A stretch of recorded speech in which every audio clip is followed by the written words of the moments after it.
Hey, ladies and gents, and welcome to the Controlled Interest Gamecast, where we talk about video games and everything happening in the industry, episode 72. Sorry there was no episode last week. We had some technical difficulties, but we're back. As always, I'm joined by Dom. This is a V-neck t-shirt you're looking at. and Jordan. Buenos dias, muchachos. Yes, let's hop into everything we've been playing. For me, laundry list of games. No, I've just been playing Destiny 2. A whole lot of Destiny 2. So, real quick, Jerrad, I just want to say I haven't played any Destiny, but I want you to imagine something. Okay. Think of like a situation in The Walking Dead where somebody pulls a gun on one of our main characters, right? And it's like some kid who's like sitting there shaking and he's like got his finger on the trigger and he's like sweating and shaking and he's almost there. He's about to pull the trigger and Rick's like, don't shoot. That's been me with Destiny for like the past week where I'm like about to pull that fucking trigger. I'm so fucking close and I'm just like, yeah, man, I'm just on that edge. And so I'm going to eventually buy it, but I want to hear obviously your thoughts because I'm just like, I'm right there, man. I'm right on that edge. Okay, so I'll compare it, like I was talking about before the show, to the first one, because that's the whole reason I even ended up buying this. If you guys remember on the show, I stated previously, like, the first one burned me so much, I was not going to be into this game. I'm going to hear reviews to see how it goes and stuff like that. And after we started hearing previews and reviews of the game, it sold me on it. And after playing it, I'm super sold, and I'll tell you why. So, I'll go through the list of my gripes of the first game. So, the story. Obviously, the story was almost non-existent in the first game. I can't even really remember a whole lot of the story. There wasn't really even like a central villain. You were just learning about all these races, and it was hodgepodge together. We had the stories of them pulling out the whole story team at the end of development. Big old thing. Big old mess. What was the guy that they kept talking about but never shows up? He's like his name ends in ER, like the Watcher or the Speaker? Was it the Speaker? It was somebody that they just kept referencing throughout that tiny campaign, and he never shows up. Like, they never tie that off. Yeah, so I don't want to spoil Destiny 2 for you, because if you've been... Did they actually bring him up? Is he actually a thing? Well, I don't even remember exactly who you're talking about specifically, but... Yeah. So I can't say yes or no, because I don't know. So the second game, you have a central villain. You have Gaul, right? Big bad. The thing I like about him is he's a villain with a motive that isn't necessarily pure evil. It's just that he has a different set of standards than you do. So though you don't necessarily disagree with the way he's going about it, he has a reason for all of his actions, which I personally really like in a villain. Somebody who's multifaceted, you know what I mean? A complete character, not just he's a bad guy. And like I said, I don't want to get into the specifics. I don't want to spoil it for you. But there's clearly a beginning, middle, and end to this story, and there's a justifiable resolution, and there's an after-credit scene, quote-unquote, that really gets you excited for the future with DLC and stuff like that. There's enough story pieces that let you get invested into the game. I feel like the gameplay switches up a lot during the story mode. So you have obviously this game is great at first-person shooting, right? Just feels fantastic. Sure. It's like the A++ of this game. But there's missions in this game where you're in a tank. And there's missions in this game where you're not necessarily shooting people. You're carrying an object to an area and trying to survive through that. It changes up a lot of these. I mean, the core is still shooting people, right?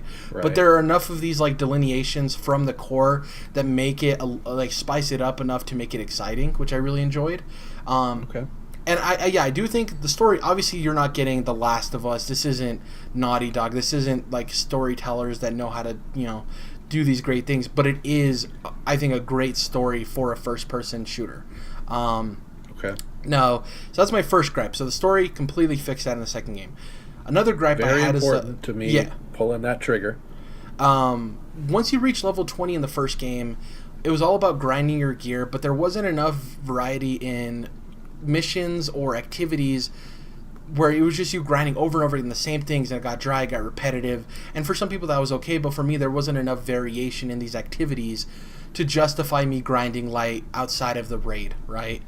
For this, there's a bunch of activities. There's side missions you can do. There's these lost sectors that are these areas that aren't necessarily, all of them aren't marked. They're just these little avenues you get rewarded for exploring. So if you find this weird like cave in this hill, you go through it, you go down, it says lost sector discovered, you kill all the enemies, there's usually like a mini boss at the end, you get a chest with some really good rewards. So the game rewards you for exploring. There's a lot of different activities. You get to grind however you want, and it doesn't feel like you're running the same things over and over and over. There's a good variety of public events. If you remember the public events in the first Destiny, there was like 1 or 2 of them. This one, there's so many different variations on them that it kind of stays fresh. And the cool thing is, after you hit level 20, your XP bar can continuously get filled up the way it did before, but you get a bright Ingram. And what that is that allows you to get legendary items from the microtransaction vendor in the game. That's the easiest way to describe it. The lady that you can pay real money to get Ingrams, the separate lady, you can earn those same Ingrams just from leveling up past 20, which in the first game, there was no reason to level up past 20. I don't even think it was possible. It was just your light level that mattered. So this allows you to, after you hit 20, getting XP still matters, and getting light isn't frustrating, you know? And I just think that they fixed a lot of the issues the first game had. The shader issue, which you guys are familiar with, I don't need to go into that, is still kind of crummy. And for the time being, I'm keeping at least 1 shader of each color just in case they switch it, so I have those there. Which is basically just the fact that they're consumable and you can pay real money for them. But you can't pick specifically. Yeah. You can't pick specifically, and then once you move on from that weapon or piece of armor, then it's like the shaders just, used up for that or whatever. Exactly. And I will agree, like Luke Smith said, they do drop pretty frequently after you hit level 20, but the thing is that not necessarily the ones you want. Like, you get a lot more shaders, but it's a lot of like commons and uncommons and unnecessary those legendaries, right? Yeah, I just think the game, I don't want to spend too long on this so we can talk about everything in the show, but I do think it's vastly improved from the first game. If, the story was a gripe for you, I think, this being a lot better and a lot more structured and it having an actual story is good. But I don't want to say, oh, go buy it tomorrow, you need to buy it. I would say, yeah, if you want to get it on sale, get it on sale. Just know that it's going to be harder for you to do the late game stuff, like the raid and stuff with people jumping in that late, Do you feel like the raid is a big part of the experience that I would be missing out on if I didn't fuck with it? No. Okay. I think if you're getting this game for $60, I think the raid is important. I think it's something that you want to involve yourself in, get your bang for your buck. If you're picking this up on sale, $40 down the road, and you complete the story, you level up your light, you got to do nightfall strikes, you got to do all this other stuff, I think it's totally worth your money. But if you're going to be paying full price for it, match made? They have the guided games. It's in beta right now, and you can go in there and click on it, and it'll put you in a raid with other people. Obviously, you want to communicate with them. A whole fucking team of people. Exactly. That's another thing they changed, is that it feels a lot more open to people who don't necessarily have a group of 5 people that they can hop in with and do the raid every week. So, question about that though. So, what I'm hearing, and I share this concern with Jordan, whereas I don't have anyone. One, I don't have time to do a whole raid all at once. That's just not. And you technically don't have to, especially with this guided game, and I'll explain that after you're done. Okay, so that was going to be my question, is you can get match made with 5 others or whatever, but from what I'm hearing, you really do need to be in like good communication with all 5 other people and have them consistently with you the whole time to have a chance at, succeeding in the raid and getting the most out of it. So I would worry that, judging by matchmaking in every other multiplayer game, at best, you get a bunch of people with no mics, or they're just not cooperating, or not, they're not up to par. I just don't think would you have to have mics? Would you have to have mics on everybody, even if you don't know them, to get through the raid? Okay, so that depends on what kind of raid experience you want. So, for me, we hop in with 6 people. I haven't done the raid yet, by the way, but I did the raids obviously in the first Destiny. I had 5 other friends go in there. You need to communicate. Now, there's 2 different ways you can do this. It's active communication of 6 of you are in a party. Go here, go here, go here, go here. But if you're familiar enough with the raid and you've watched YouTube clips of it and you know what you're supposed to do, you could technically go in there and just, it's a timing thing and not be able to talk to people. But in order to have the best experience and to get through it in a fun manner where you're not constantly, because you're going to be frustrated, don't get me wrong, but So you're not there for hours and hours. You're going to need to communicate with people. So that is the weird thing, and I'm not going to say it's 100% like, good for you guys. Is that I don't know because I haven't used guided games. That's not my experience with raids. I don't know how it's going to be. It could be great, and there could be how would I say this? A minimal entry thing that you need to get into the guided games of like, hey, you need to be at least this light level and done these things in order to get into the guided games.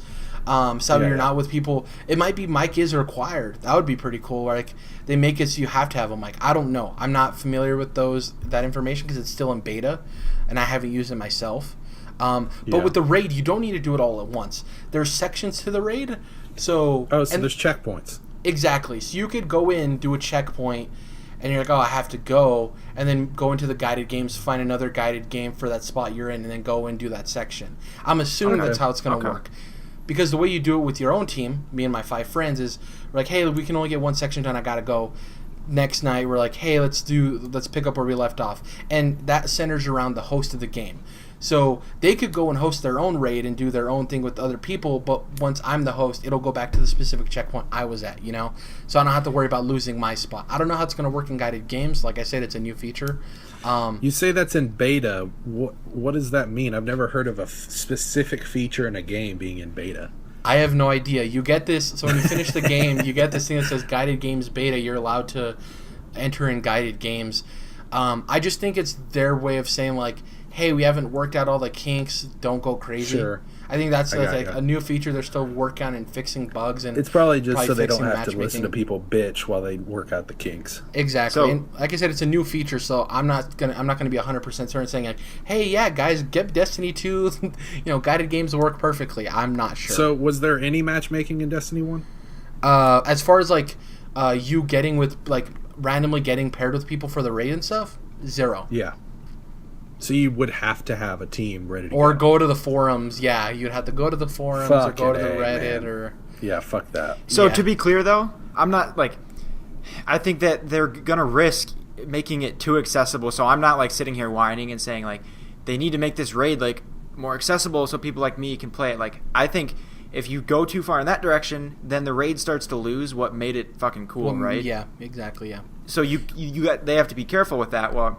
They want to expand their audience, of course, but the raid's not going to be nearly as cool if it's way easier and you don't need mics and any Joe Hobo can hop in and do it. That's kind of what makes it fun, right? Is like you have to team up and communicate. That's kind of what makes it special, right? Like these, like Evolve. If you guys remember that game, I think most people didn't really like it, right? Most people were just kind of like, "What the hell is this?" But when you get and I'm just speaking on other people's experiences, not my own, but apparently when you get like a group that and you're all playing, like you're all buying into it 100%, it's fucking thrill, right? Yeah. But so that's kind of the point. And if you make it too accessible and to where it works, where you don't have to have a group that and buy in 100%, then you end up with, Call of Duty multiplayer, where you can have some fun with it, but it's not that special thing that I don't know. That's just got to put that perspective out there. That I'm not like telling them they should make it accessible for me, but I'm just saying it's not for me. Exactly. The thing, though, I want to say is with the first Destiny, the raids were mandatory in terms of getting your fulfillment with the game because there was so bare bones. Like the content wasn't there for the first game, which makes it even worse that they didn't have matchmaking. With this game, obviously you want to get to the raids. The raids are the pinnacle. Like you want to complete a raid. That's like part of the thing, right? But I will stress, I believe that there's enough content in this game that if you never even have a chance to touch a raid, you would be satisfied. At least like the $40 range. I can't really justify like, paying full price, it's on the back of the box, do a raid, and then you don't get to it, you know what I mean? But I do think you can get enough fulfillment with this game without doing the raid. I think that's something I would never say for the first game by any means. I just think there's so much content in it, and there's so much character. That's the other thing I forgot to touch on, is that in the first game, there was all these people at the table where you got your gear. There was Cade and Ikora and Zavala, but they were just the people standing there, right? They weren't just they weren't characters. They were just people there that you went up and pressed X to. In this game, they do a better job of fleshing out those characters. Like, Cade 6 is the comic relief. Ikora is the religious nomad that's kind of on her own.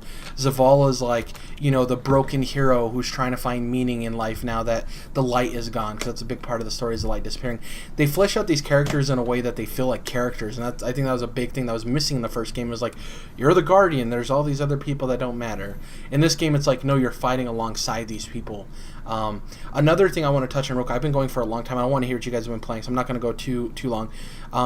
At the beginning of the game, during the prequel mission where you're on the tower, you've seen it in the demo that people have previewed, where they're attacking the tower, right, when the city falls.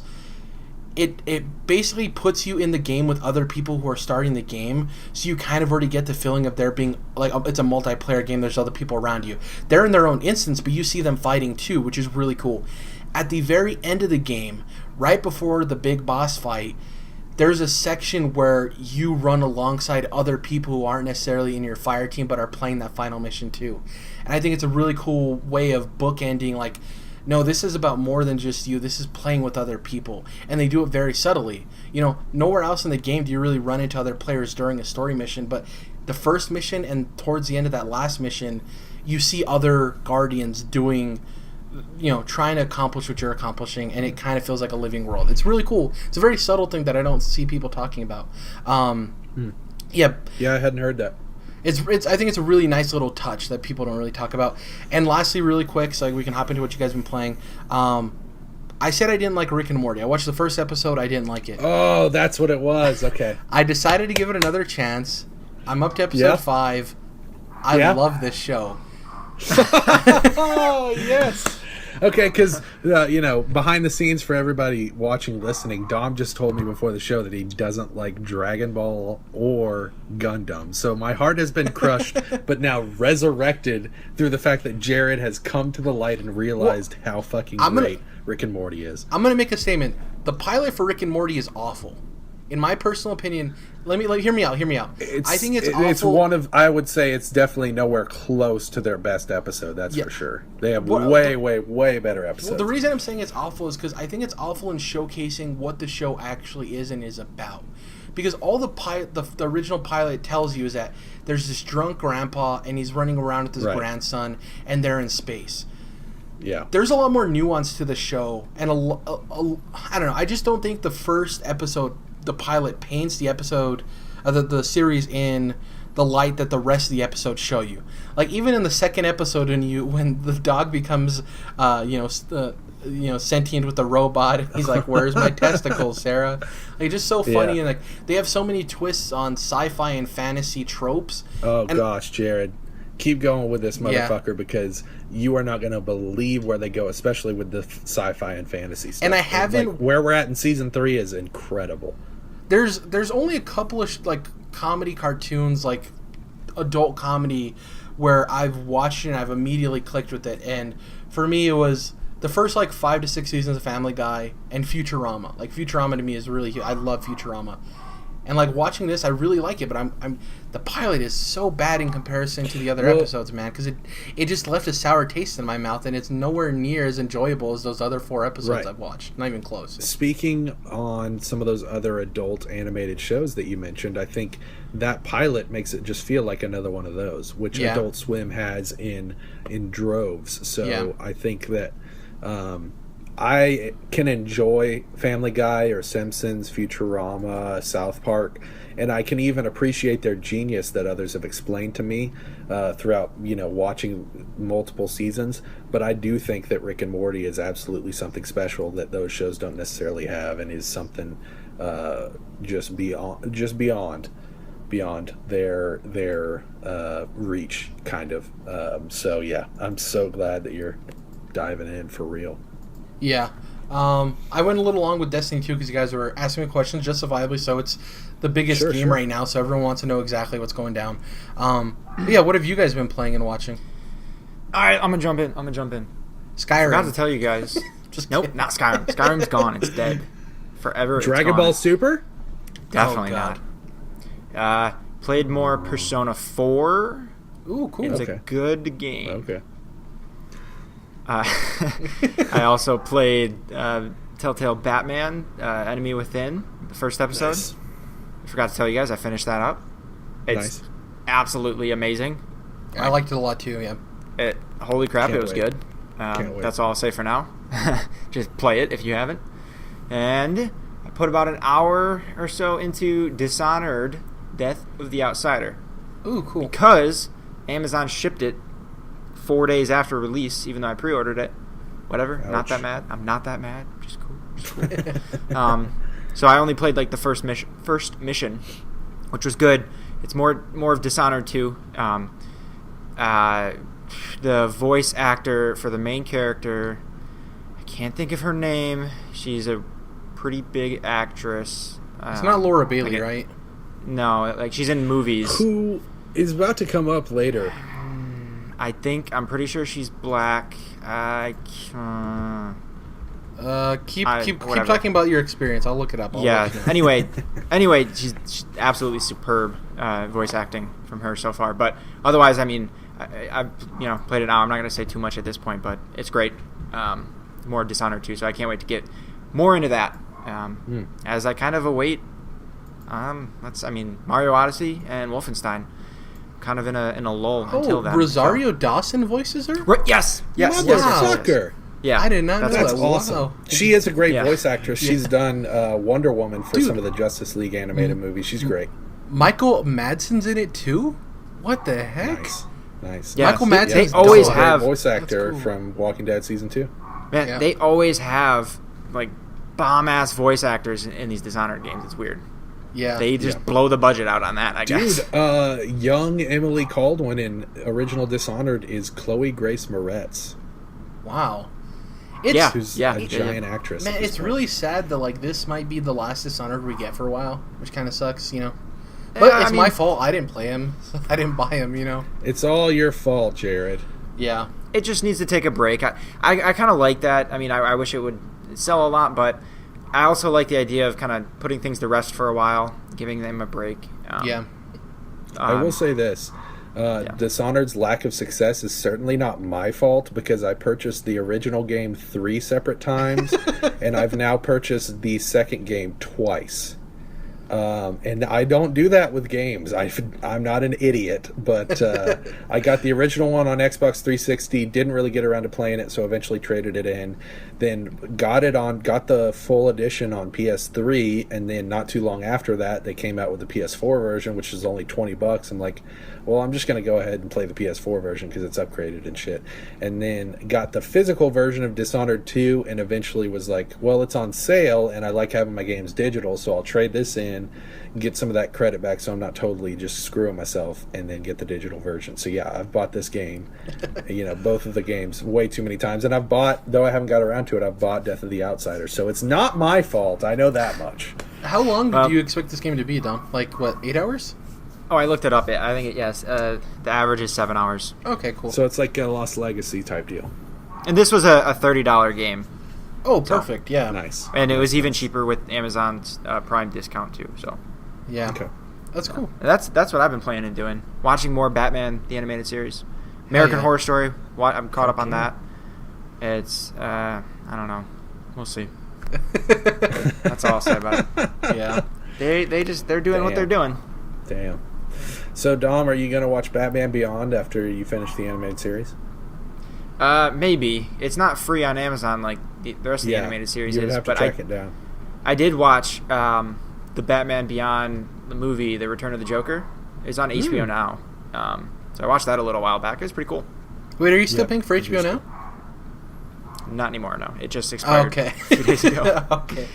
So I'm 2 episodes into Westworld, and I'm really might turn it back on to finish that because that show is fucking sweet. I would say it's worth it. It's worth a month, dude. I would say yeah. Westworld's worth a month. Westworld for sure. Yeah. So, 100%. That's what I've been doing. Also, isn't American Gods? No, that's Stars, isn't it? Yes. I don't know. Yeah. It's weird. I watched the first episode of that. Interesting. Shout out to Stars for putting their TV series out in 4K. Shout That's out cool. to Stars. I'm guessing Outlander and you had another Amazon does that plethora too. of Amazon. Amine? Another plethora of anime, Japanimation. yeah, I watched quite a bit of Anima this God. week. Yeah, I was definitely down with the anime. Watch some Gundam, which is really fucking awesome, and you should totally be into that series if you're not. Mobile Suit Zeta Gundam, to be exact. That's the second series ever produced. Finished up all of One Punch Man. I had finished the series, but I wanted to watch the OVAs, which the OVAs were fucking great. Little 10-minute bits that I wasn't expecting to be so damn good. What does OVA stand for? So OVAs are original video animation, and they're basically just it's really an anime thing, and they're just bonus episodes is all they are. Oh, cool. They can be, they could be up to like an hour long, or they can, like, these were just 10 minutes a piece, so they can be anywhere. Would the little short ones that play before the Pokemon movies, would those be considered OVAs? Yeah, well, that's the thing, is there's some other terms that you can use, like those are like on Bulbapedia, which is the wiki for Pokemon. Yeah, they call them shorts just because Pokemon has actual OVAs. Usually OVAs are the size of a single episode. They're about 20 minutes. And so Pokemon obviously is such a long-running series that it has specials, it has shorts, it has movies, it's got all... Yeah, and there's also ONAs, which are original net animations, which all those are, it's kind of like how we call DLC, downloadable content. It's like an ONA is just an OVA that aired online, so it's like, well, Netflix shows are still TV series, even though they don't air on cable. It's kind of like that sort of dynamic. I got you. But yeah, great OVAs from One Punch Man. Then finished up the first season of My Hero Academia, and also watched the OVAs for that series.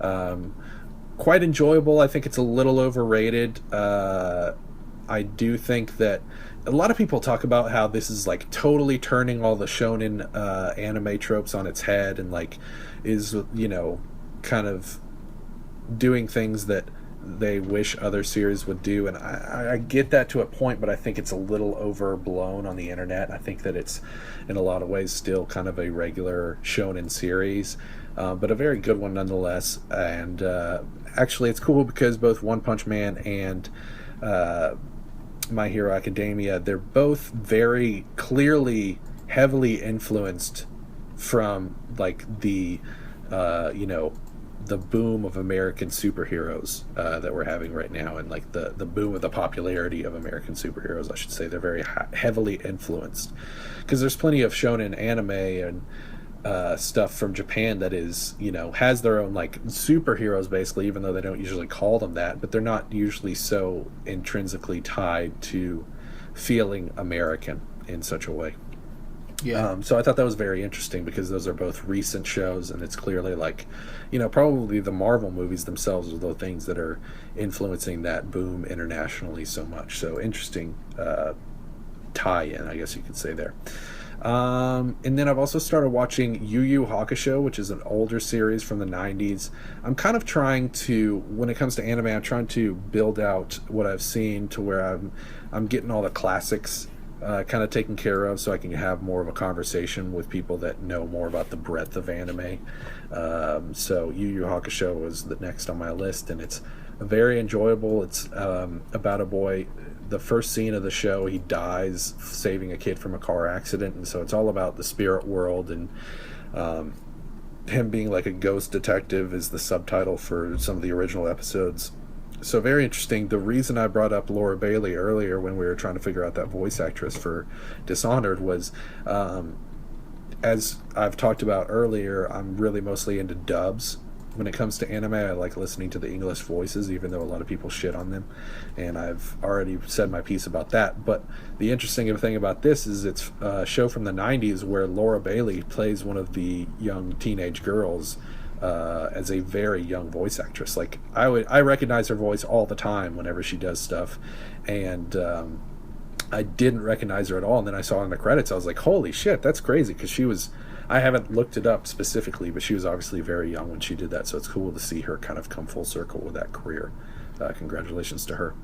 And then continuing on with One Piece. One Piece is still great. Didn't get around to any Dragon Ball this week, even though that is also an awesome series that you should totally be into if you like that type of stuff. At least give it a chance, I should say. And as far as what I've been playing, I have been playing quite a bit of Pokemon Sun on my 3DS. Hell yeah. Enjoying it quite a bit. I am, like I said, I'm trying to go through a lot of these different shonen anime series that I either liked as a kid or just haven't really gotten around to, and so I'm putting together my Pokemon collection as I am with Gundam, which there's just so many fucking series and episodes and movies to both of those series that it's just... Jerrad, you were talking about like what is an OVA? There's OVAs, there's ONAs, there's specials, there's shorts, there's series, there's movies, and so yeah. Lots and lots of shit from both of those two franchises, two of the biggest and longest running coming out of Japan. But obviously, seeing all that Pokemon stuff has been kind of giving me that itch. So I've been playing quite a bit of Pokemon Sun, and I don't know, man. I'm thinking about Pokemon. Is it both Ultra Sun and Ultra Moon? Are they both Ultra? Yeah, Ultra Sun and Ultra Moon. Yeah, so I think I'll probably be playing Ultra Sun because I know they were a little bit hazy on what exactly it was they were changing or upgrading about those games when they first announced them, but it seems like they're going to be different enough from some of the details that we've gotten that they're going to be worth playing on their own right, not just like a gold, silver plus crystal or red, blue plus yellow where they just tweak one little thing and they want you to buy the game again. So we'll see, but yeah, for now I'm definitely enjoying Pokemon Sun. Shout out to Pokemon Bank, which is a super nerdy thing for fans of Pokemon. It's essentially an app on the 3DS that'll probably be on the Switch when the Pokemon Switch game comes out. It's an app that you pay like $5 a year for, and you got to transfer all your Pokemon into it, and you have access to them at all times. Cloud. Exactly, and it's sweet because it's not the thing where you have to transfer your Pokemon from the GB version to the GBA version, from the GBA version to the that was awful. Before the 3DS, they had some jacked up ways you could technically, take from every generation and like basically pull your collection through if you really wanted to take the time and get like different adapters and shit. But at this point, it's nice to just have the one cloud system that pulls them through for each generation. Exactly. Yeah, let's hop into the news. We're not going to be going too long on all of these stories, but we'll touch on each of them. So the first news story is Super Meat Boy, the devs, Team Meat. They're working on they worked on Meat Boy. Obviously, they're working on Super Meat Boy now. They basically have teased that they're working on a Metroidvania game. So a fan tweeted them, and they're like, "Hey, I'm playing Samus Metroid Returns. I love Meat Boy and Super Meat Boy. I would love if you guys made a Metroidvania game." And Team Meat replied and said, "I think you'll be very happy in a few years." Wink, wink, nod, nod. So they're a team that's very creative. They've worked on numerous things. One of them went off and made Binding of Isaac, which is a fantastic game. They also made, the name's escaping me, not Hollow Knight. What's the other game? Not Shovel Knight. No, not Shovel Knight. Just the same aesthetic like the black and white of Hollow Knight. Forgot the name of the game, but they're very talented and they're good at making video games. So I can't wait to see them, tackle a Metroidvania game because we do get some instances of it. Like I think Ori and the Blind Forest is a great Metroidvania-esque kind of game. Right. But I love Team Meat and I love the way they handle movement in games. So I'm going to be interested to see because their games are very fast-paced. It's not like slow and methodical. It's very fast-paced. So it's going to be interesting to see how they handle a Metroidvania. Really cool. We get a lot of those type games, but I don't think we get a lot of them that measure up to the greatness of the name that they're conjuring. The Metroid and the Castlevania. I don't think that there's enough of those because there's so many of those indie games that try to be like that, but not enough of them are actually kind of worthy of that title, I think. And it seems like from the stuff they've done previously that they could make a game that would be worthy. Yeah, and I hope this thing gets the first on Switch treatment because boy howdy, what a Metroidvania by Team Meat. Boy howdy! Hey Jordan. Yes, sir. I don't know what game did live up to the Metroidvania title so much so that it actually took the title and made its Dragon own Ball Z title. Budokai 3. No. Oh. Jerrad, I think you know what I'm talking about. It's now its own genre. It's a very difficult game. Oh, Souls-esque? Come on. That is exactly what it did. instead of everyone calling it a Metroidvania, which it really is, yeah, it's 3D. Yeah, it gets its own genre now. Boom. Yeah. Well, and I was also going to bring up the Souls series when you were talking about Destiny raids and how you don't want to make them too accessible because then they're not special anymore. Good point. Very and that's good. Exactly what that series is. Great analogy. And the beautiful thing with raids too that not a lot of people know is like each section has like loot chests. So even if you're not able to complete a raid, if you hop in and you're able to do one section and get some loot, you can improve your character so next time you're even stronger in the raid. So you don't necessarily have to finish the raid all either. about that loot, baby. Give me that loot, Destiny. Exactly. All about that fucking loot. Give me some shaders, man. The second news story, Xbox boss Phil Spencer joins Microsoft's senior leadership team. People are making this weird hullabaloo on a slight tangent that, it's not mentioned anything about him being like the Xbox guy. He's known as the Microsoft Games guy now. Which I don't think that's a huge deal. I just think that, like, they see how much good he's doing with Xbox that, like, they want him to make sure that Windows games take off, too, because obviously we see this resurgence of them trying to, make Windows as viable as a storefront as Steam is, which it'll never be, but, they're really trying. Yeah. I think this is huge, though, because for a while we were worried that, is Microsoft even committed to Xbox? Like, they don't even really need Xbox. Like, Sony needs PlayStation. Microsoft doesn't even need Xbox. Like, they could shut it down tomorrow and it wouldn't affect their top line. You know what I mean? Right. And this is great because this shows that, like, no, Xbox is important to them. Phil Spencer is important to them, and he's on their senior leadership team now. And I think this is great because this means he has a bigger voice in that company, right? That's what I'm saying. I think it's actually better for Xbox because it really solidifies him as being, it solidifies him and Xbox itself as being a really important part of that company. It's he gets a seat at that table, right? So no longer, is he as much at the mercy of what the CEO and the top executives say? Right now, he's actually a part of that discussion on what happens to Xbox. Right. So, which I'm sure he had some input before, but it was more of an ask. Whereas now, as you're on the leadership team, every company functions differently, but you have a bigger slice of the pie. Well, he gets a vote, so to speak, on what goes down. So. And we've mentioned this, all three of us have on the show before, but if you want a gaming PC that's going to run games in 4K, even at 30 frames a second, like the Xbox One X seemingly is going to do, it's going to cost you a lot more than the Xbox One would, even at its outrageous price point that everyone's talking about it. And so I think that it is going to be a lot more successful than people want to make it out to be, because that's that's what console gaming is for people that don't want to blow out for a giant, badass PC, but still want to be able to have a solid gaming experience. And I think that that's what they're going to do with the One X. So, Jerrad, to your first point that some people are concerned about the wording of his title being, Microsoft Games instead of Xbox. I can't remember the exact words, but that's not. I think you're right. That's not a concern because they've already been heading in that direction. We've been saying this for a long time. They've been like, you can buy games on Xbox and you get it on PC for free also, right? Like, they've been heading. This isn't a new thing. This isn't like all of a sudden like, oh crap, what are they doing?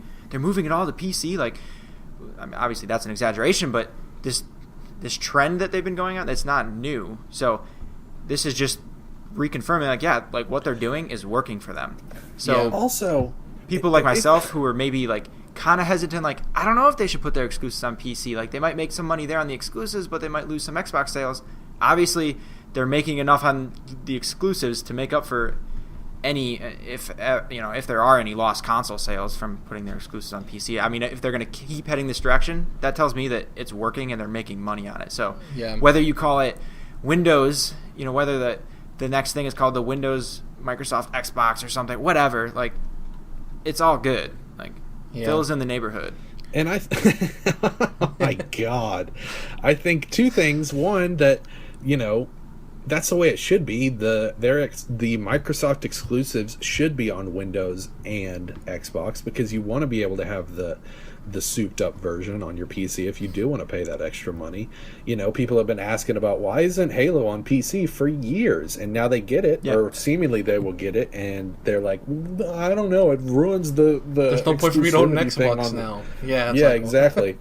And then also the title thing with him being the games executive, it's like, that just makes it's a better name. It just makes more sense for an executive of a giant fucking company, instead of, like, let's be honest, Xbox, PlayStation, they're goofy fucking names at the end of the day. Like, you don't want to be like, all right, and over here, this is our networking executive, that guy's our software executive, and this guy is our Xbox executive. Like, it sounds fucking dumb. So he's the games executive. Yeah. Well, it's like, so it doesn't sound like a fucking toy, which is what they started out being, you know. Yeah. Well, you see this a lot with, like, companies, mission or those kind of statements where it's, is Ford a car company or are they a transportation company, right? Yeah. Right.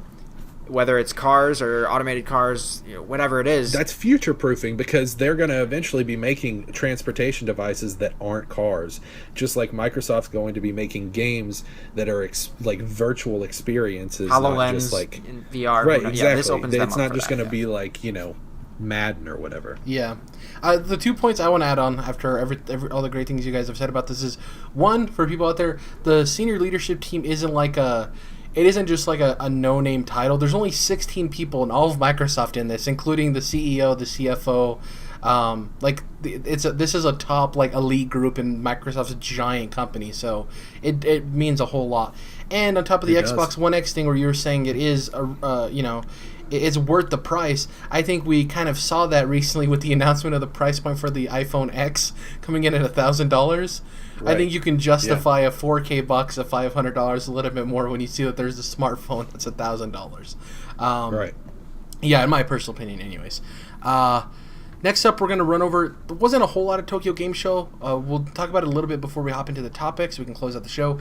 Really, the biggest things were they showed off some new Shadow of the Colossus gameplay, showed off some new Monster Hunter World gameplay.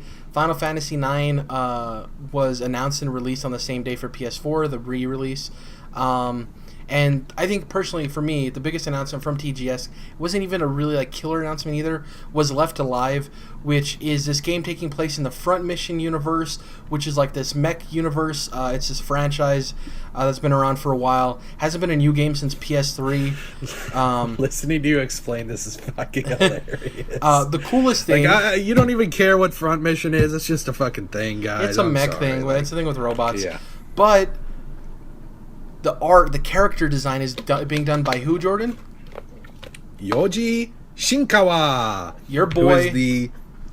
He is absolutely my fucking boy. He is also Hideo Kojima's boy, because he does a lot of the artwork for the Metal Gear Solid series. He's also was one of the founding members of the new Kojima Productions. So yeah, this is going to be fucking dope, because even the promo image that they've released alongside this game is he really hasn't changed a thing, which I'm totally fine with, because he's one of the best artists of all fucking time. Yeah, it looks like somebody from the Big Boss family of the guy that he's got standing there. So it's just he's such a cool artist. If you guys don't know what we're talking about here, definitely go check him out. The way he does art, his process is really cool, but also just his style is extremely unique, even in today's age. Excuse me, and just an unbelievably talented artist, so I'm very excited to see him on this game. And if you don't think that, he's just an artist, like, how much is he going to affect the actual game design? I think that you might be mistaken there. Yeah, the visual aspect of games is obviously extremely important, especially as we move into this 4K age. It's the first thing that pulls you in or pushes you out of a game. Right. Well, now, what you see. It's digital art. It's how they present themselves. Art. Yeah. Right, exactly, yeah. And I think there's something lost, too, of, like, people often say now, well, we're entering a more digital space where, is that box art even as important? Yeah, it is, because, like, even though you're not looking at a physical version of the box art, when you go to the Xbox or PlayStation Store or even Steam, there's that image, and you see that image, and you're like, oh, is that interesting or is that not? Just seeing the image can pull you in or not. And I was telling Jordan before the show, for somebody who's never played a Metal Gear game, I love the art that's always on those boxes. Like anytime they have any promo art by him, it's just so fantastic. It's very iconic.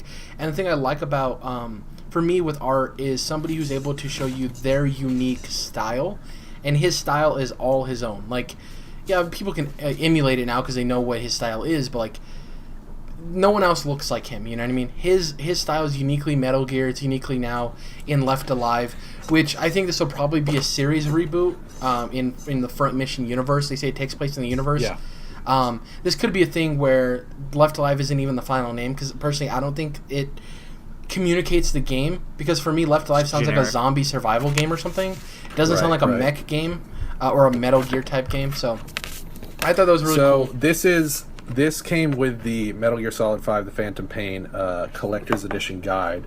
This is a picture of Big Boss. Obviously, it's cool as fuck. Yeah. And the eye patch and just obviously the visual style that we're looking at here.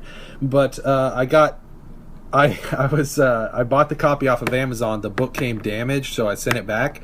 I kept the fucking artwork because I was like, nah, dude, I like it too much. So I have 2 of this same prints because obviously I got a new version of the guide. So yeah, I love this shit. I have tons of posters with this type of artwork because of my love for the Metal Gear series, but also just his art in general. Well, that goes back to like the conversation I was saying with the Game Informers, like things you can collect that like actually have a meaning to them, like a tangible meaning, like collecting his art. You never know when he's going to unfortunately pass away or maybe just stop doing art, and having that like piece of memorabilia that he did is really cool. You know what I mean? Because it's his art fucking style. Gorgeous. Yeah. It's fucking gorgeous. Last thing we want to talk about really quick before we head out, guys, there was a really cool touching tribute that people found to Satoru Iwata. It's a very weird thing, and I think it's really cool because Nintendo wasn't forefront about this. They didn't let anybody know about it. Hackers and people who were messing around with Switch found this weird emulator in the game. And they're like, this is weird. Why is there an like? Is this for Virtual Console? What is this? The emulator was referred to as Flog. And like, we don't understand what's going on. We've been fucking begging them for Virtual Console, and then they find out that every Switch has an NES emulator already installed, pre-installed on it. Yeah, and so they're like, well, that's weird. They ended up finding out also that something gets enabled through a secret Joy-Con handshake, but only on July 11th. Funny thing about that, that's the day, well, not so funny, I guess, but that's the day Iwata passed. And so they were wondering, well, what happens when you enable the secret handshake?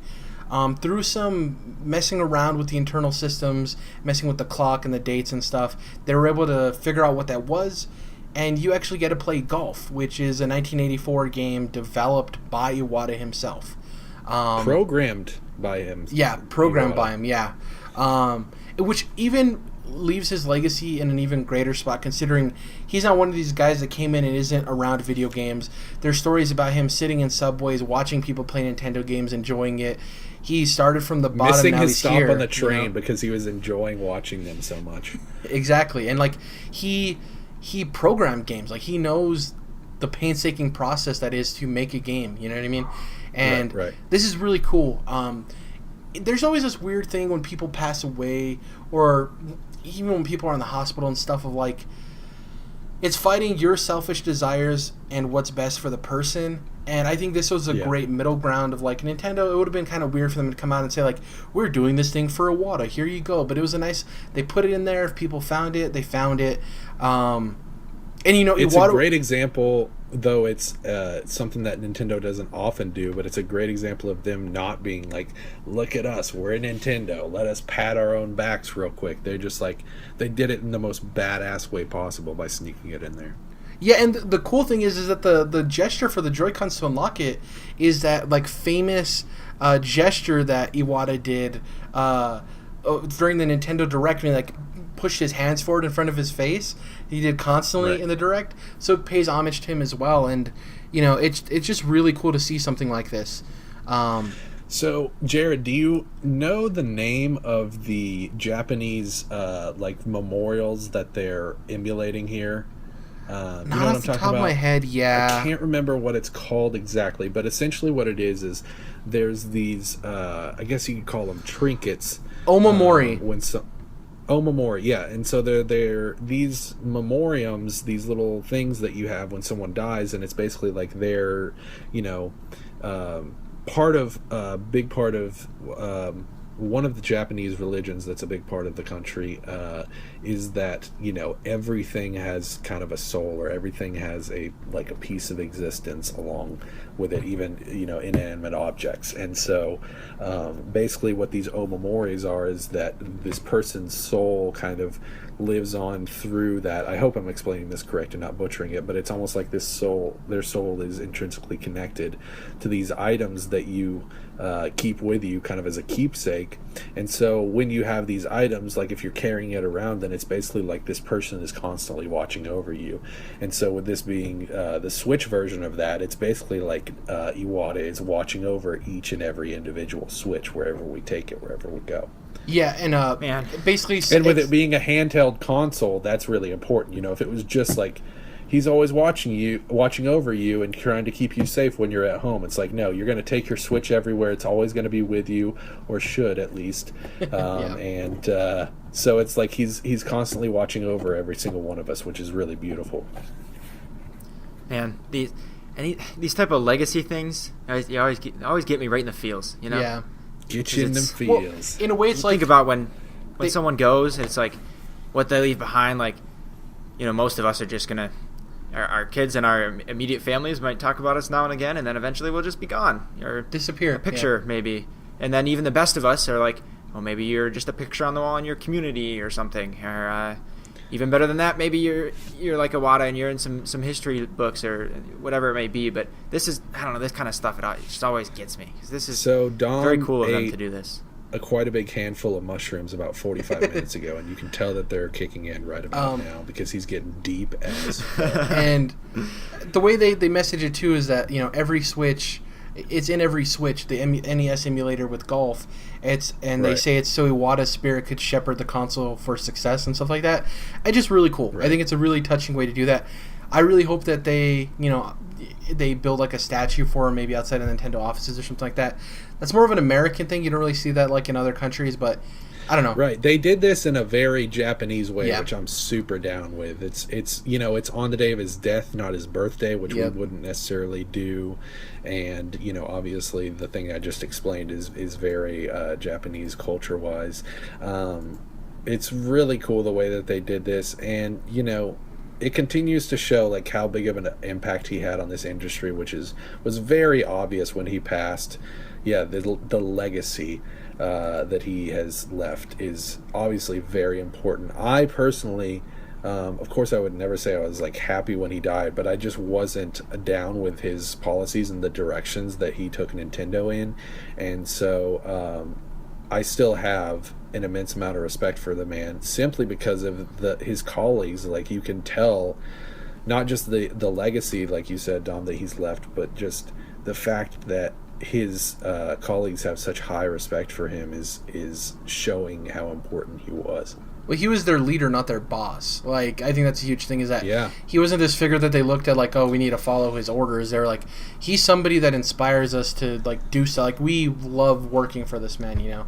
And he's kind of like how Phil Spencer, a lot of people talk about Phil Spencer currently, which is like, we appreciate the fact that we have someone, or even Shuhei Yoshida with PlayStation, like, we're appreciative of the fact that we know there's someone at the top looking out for us as a gamer, and not just as a numbers guy, a business guy, a dollar sign guy. There's they care about the games. There's a human connection there, like a relatable factor, and like, I think Phil Spencer's like arguably easily the greatest thing that happened to Xbox, and he's the most notable person that's ever been in charge of Xbox.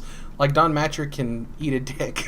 Like, I don't like that guy. Somebody needed to say it. Yeah, you could tell he was. Matrick can eat a dick. That is super correct. He was the suit guy. You know what I mean? He was the suit guy that didn't really care. I just don't think he did anything really great for the company, and I think Phil Spencer's moving in a great direction. Watch the super cut of that reveal where it's like TV Call of Duty. Oh God, it's so fucking funny. Let's close out the show. I'm going to be playing more Destiny 2, obviously. I didn't go watch Mother After All because it was so divisive that I'm just going to wait for it to be elsewhere. I didn't feel like Yeah, I've heard some people like seriously shitting on it, and I was like, I'm serious. It's supposed to be good. I'm interested in still watching it, but I didn't feel like I needed to go to the theater Absolutely. to watch it. But I'm going to watch... if there's something that's important to you like that, you should always give it a shot, even though people are shitting on it. Yeah, no, I'm not like... I'm still going to watch it. It's just for me... Absolutely, yeah. Yeah, and then I realized that Kingsman is coming out this week, and I'm like...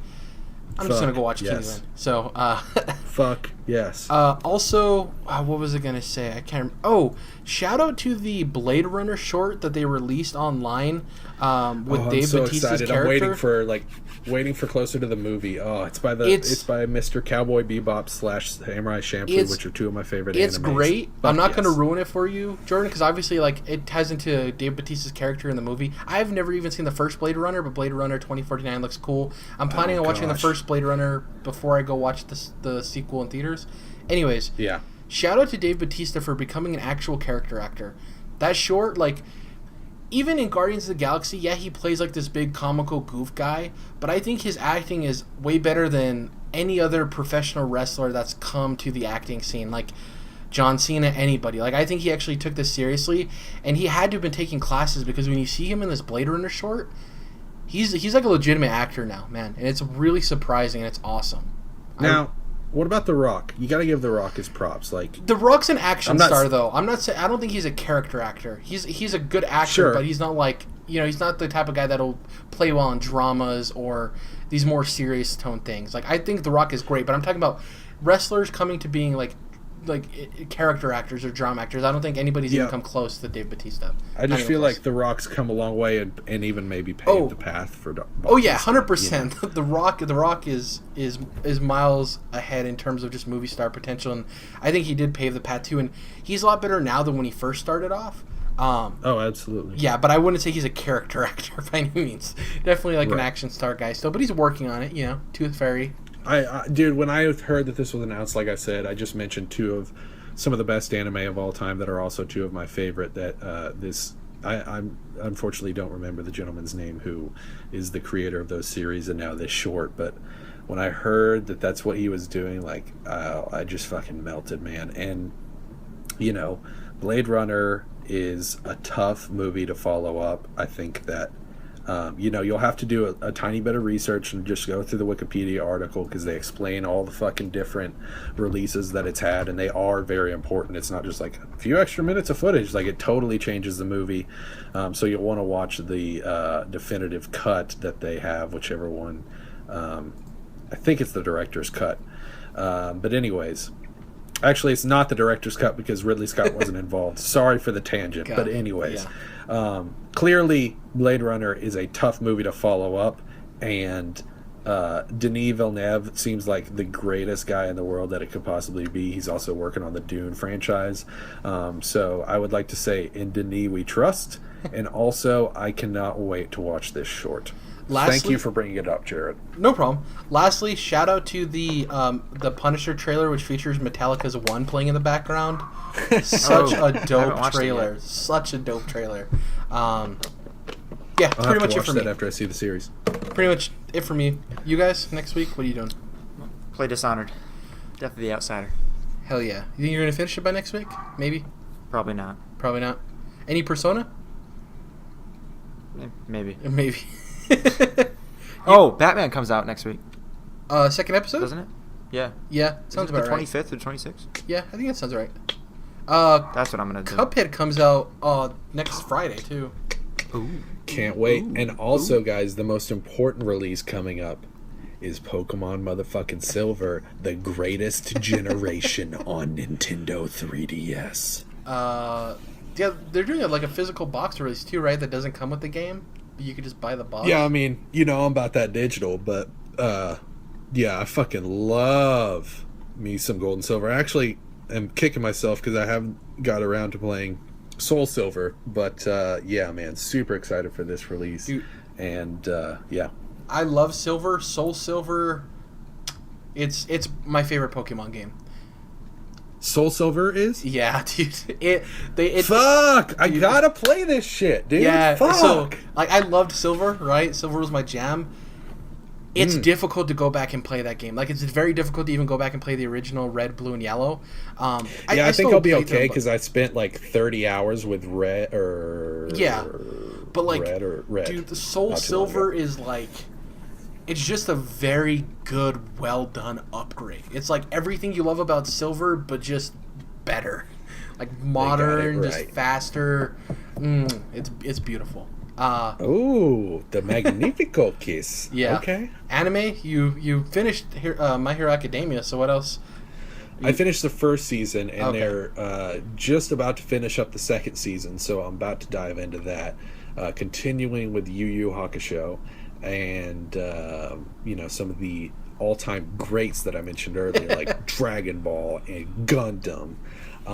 So I'll be continuing on with those. Like I said, Pokemon Silver is coming out. Super excited about that. Also super excited about Cuphead, and I might be balls pull deep the trigger. I might finally just be balls deep into Destiny next time we talk. So it's definitely going to happen.